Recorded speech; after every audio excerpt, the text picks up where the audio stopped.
Bagaimana cara merubah takdir melalui medan kuantum? Kalian pernah nggak sih ketemu dengan seorang wali atau sesepuh yang pikirannya atau omongannya itu menjadi sabdodadi alias menjadi kenyataan? Seolah-olah orang seperti ini adalah orang yang bisa menciptakan takdir sendiri. Kalau di zaman dulu, orang seperti ini kerap dianggap sakti. Tapi di zaman sekarang, hal-hal seperti ini ternyata bisa dijelaskan secara ilmiah. Dan sebenarnya kita pun punya potensi yang sama untuk melakukannya. Dalam ajaran tasawuf pun pernah dibahas bahwa orang-orang yang sudah mencapai tahap makrifat atau sudah menjadi wali Allah, mereka memang punya keistimewaan bisa mengupayakan sesuatu tanpa perlu mengusahakannya. Mereka dapat menciptakan takdir mereka sendiri tanpa perlu bersusah payah seperti orang biasa. Dan baik antara wali, orang-orang yang sudah makrifatullah atau sesepuh spiritualis zaman dulu ini memiliki kesamaan karakter. Mereka adalah orang-orang dengan tingkat ketenangan yang sangat tinggi.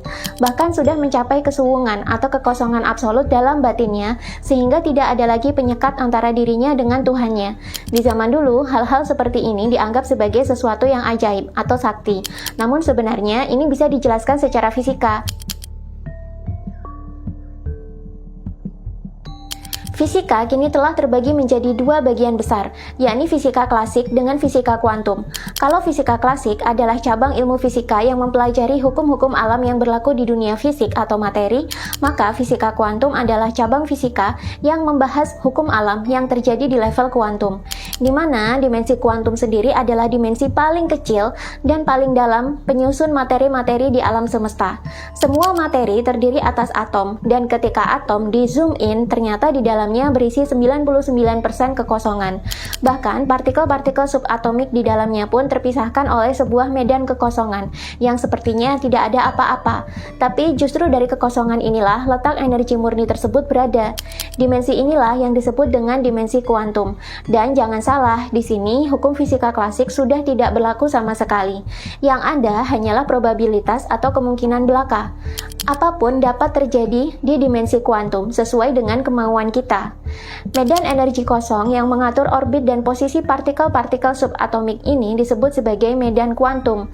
Dan uniknya, medan kuantum ini ternyata terhubung dengan medan-medan kuantum lain di alam semesta, bahkan terhubung ke medan kuantum di luar galaksi kita. Seandainya seluruh partikel dan materi di alam semesta ini dihapus, maka yang tersisa dari kita hanyalah medan kuantum yang saling terjalin seperti jaring-jaring gelombang tak kasat mata yang memunculkan beragam probabilitas atau kemungkinan. Jaring-jaring gelombang ini berisi medan energi elektromagnetik, di mana cahaya juga merupakan bentuk energi elektromagnetik. Itulah kenapa beberapa orang menyebut jaring-jaring medan kuantum di semesta ini sebagai jaring-jaring matriks. Dia adalah pengisi ruang kosong di antara kita. Nah, kehidupan sendiri bisa terbentuk karena adanya aktivitas antar atom yang dikendalikan oleh medan-medan kuantum ini. Medan kuantum dapat memindahkan elektron atau menyatukan elektron dengan atom lain, sehingga terjadilah proses kimia baru. Sedangkan kehidupan kita sebenarnya adalah serba proses kimia.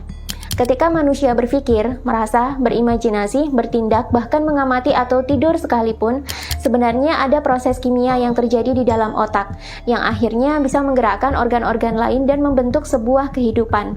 Proses kimia bisa terjadi bila terjadi interaksi antar atom dalam tubuh, dan ini adalah kerjaan dari medan kuantum tersebut.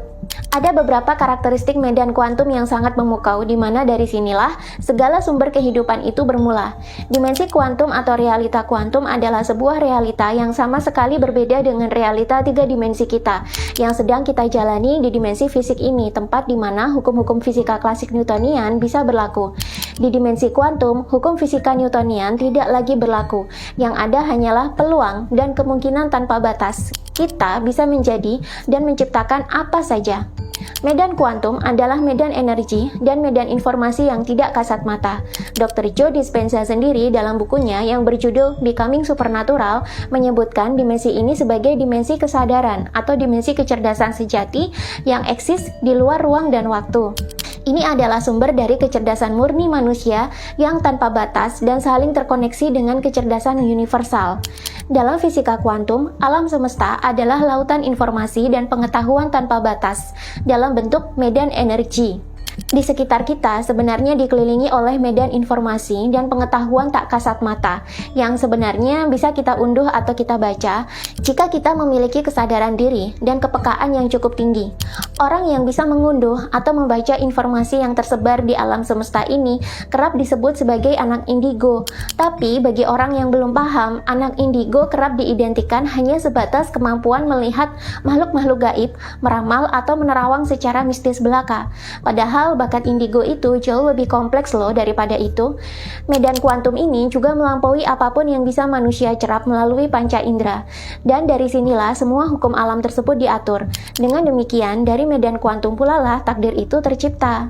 Berdasarkan pengalaman dan pengamatan Dr. Joe Dispenza, ia meyakini bahwa ada kecerdasan absolut yang bisa mengorganisasikan dirinya sendiri, yang merupakan energi, dan ia mengamati seluruh alam semesta hingga semuanya berada dalam keteraturan. Kehidupan bermula dari sini, takdir juga bermula dari sini. Ketika Anda bisa mengatur atom-atom Anda sendiri melalui dimensi kuantum ini, maka Anda bisa menciptakan takdir Anda sendiri di masa depan. Lalu, bagaimana caranya kita masuk ke dalam realita kuantum kita sendiri? Sebelum memasuki realita kuantum ini, kalian harus paham dulu bentuk asli dari dimensi kuantum tersebut. Jika kalian men-search gambaran dimensi-dimensi kuantum di internet, maka kalian akan menemukan gambaran seperti atom yang terdiri dari awan-awan peluang yang melingkupi intinya. Itu adalah gambar yang sudah diterjemahkan dalam bentuk visual agar mudah dibayangkan. Pada kenyataannya, medan kuantum itu berisi kekosongan absolut. Di sana tidak ada apa-apa selain kegelapan mutlak, kekosongan, atau sebuah medan titik nol. Bayangkan saja jika Anda menghapus semua materi yang ada di alam semesta ini, maka apa yang tertinggal? Tentu tidak ada apa-apa, melainkan kekosongan belaka yang tampak gelap gulita. Tidak ada udara, api, air, bahkan cahaya yang tampak sekalipun. Semua atom dan partikel telah lenyap menyisakan kekosongan absolut yang merupakan medan energi kuantum yang terjalin satu sama lain dalam satu kesatuan gelombang yang utuh. Ketika manusia memasuki realita kuantumnya, maka di sana tidak ada apa-apa lagi yang bisa kita lihat, karena cahaya tampak pun sudah tidak ada. Nah, manusia bisa memasuki realita kuantumnya sendiri. Salah satunya adalah dengan berada pada kesadaran di momen sekarang. Ketika Anda bisa hadir di momen sekarang, bukan menjadi siapa-siapa dan bukan menjadi apa-apa, melainkan hanyalah sebuah kesadaran murni yang hadir dan mengamati segala hal secara apa adanya, maka Anda akan sampai pada suatu momen di mana Anda menjadi benar-benar nol dan merasakan kekosongan absolut, seperti berada di ruang hitam tanpa batas. Satu-satunya cara agar Anda bisa eksis di medan kuantum adalah Anda hadir sebagai kesadaran atau awareness. Satu-satunya cara untuk mengalami realita kuantum adalah dengan kewaspadaan, bukan panca indera. Dan karena kesadaran atau consciousness adalah kewaspadaan, dan kewaspadaan akan terus memperhatikan, begitu Anda sudah berhasil melampaui panca indera, melampaui tubuh fisik Anda sendiri, dan melampaui semua dualitas dan ego, maka Anda dengan sendirinya sebagai sebuah kesadaran yang murni akan mengamati energi di medan kuantum. Lalu kesadaran Anda akan terkoneksi dengan level-level frekuensi dan informasi yang lebih tinggi.